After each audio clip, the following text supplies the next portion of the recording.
How to log in into Capital One mobile banking account.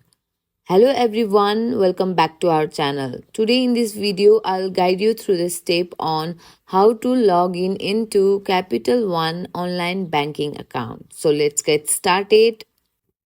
First of all, open your preferred web browser and go to the Capital One official website at capitalone.com. Once you are on the home page, look for the sign in button at the top right corner of the screen. Click on the sign in option. This will take you to the login page. Here you will need to enter your username in the first field. Next, enter your password and tap sign in. And with this, you will be able to log in into your Capital One online banking account.